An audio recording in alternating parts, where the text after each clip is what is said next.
नमस्कार मित्रांनो, आजच्या भागामध्ये आता इकडं लगेच जो विक्रांत आहे तो विक्रांत गजाला भेटायला बोलवून घेतो आणि गजाला म्हणतो की गजा, आपलं काम चोप झालं पाहिजे, इंद्राला खूप मारला पाहिजे त्या माणसांनी असं म्हणतो. तर आता लगेच गजा म्हणतो की हो, आणि तो त्या माणसांना फोन पण करून सांगतो आणि तो गजा आता त्या कामासाठी पण लागतो. तर आता इकडं जो इंद्र आहे तो इंद्र बुवांना शोधण्यासाठी त्या वस्तीच्या एका ठिकाणी येतो, जिथे बुवांना विक्रांतने किडनॅप करून ठेवला आहे. तिथेच इंद्र येतो आणि इंद्र आल्यावरती आता तिथे विक्रांतचे माणसं असतात आणि ते माणसं आता लगेच इंद्राला मारायला लागतात आणि ते इंद्राला खूप मारतात.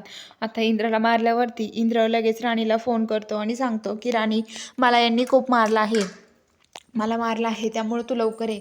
तर आता जी राणी आहे ती म्हणते, इंद्र सर थांबा, मी आलीच तिकडे. तर आता इंद्र मनातल्या मनात म्हणतो की राणी, खरंच मला हाणलंय म्हणल्यावरती राणी किती पळत धावत येते ना.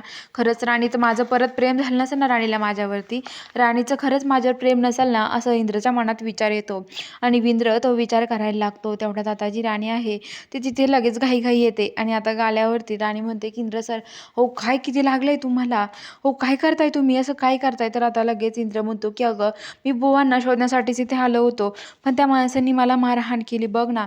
तर राणीला पण आता टेन्शन येतं. राणी म्हणते की आता काय करू मी, राणीला पण कळत नाही काय करावं. आणि आता लगेच इंद्राला मारहाण झालेली बघून राणीला खूप टेन्शन येतं आणि आता राणी पण इंद्राला पट्टी वगैरे करते, ते फुकून ते त्याच्या लागलेल्या ठिकाणी त्याला जखम फुकते आणि ते पुसून काढते सगळं रक्त वगैरे. आणि आता इकडं जे बुवा आहे त्यांना तिथे कोंडलेलं असतं आणि तिथे कोंडून बुवा म्हणतात मला सोडू दे. त्यांच्याच वस्तीतला एक माणूस असतो राजू नावाचा आणि तोच त्या बुवांना तिथे कोंडून ठेवतो आणि तोच सगळं हे करतो. त्यामुळे आता बुवा म्हणतात की मला जाऊ दे, मला का तू माझ्याशी असं वागतोय, अरे तू तर आपल्या वस्तीतला माणूस आहे ना, तरी माझ्याशी असं वागतोय का, असं म्हणतात बुवा त्याला. आणि आता बघूया पुढील भागामध्ये जो विक्रांत आहे त्याचा प्लॅन खरंच राणी सक्सेस होऊन देईल का, हे सगळं आता पुढील भागात बघूया. त्यासाठी आपल्या चॅनलला लवकरात लवकर सबस्क्राईब करून घ्या.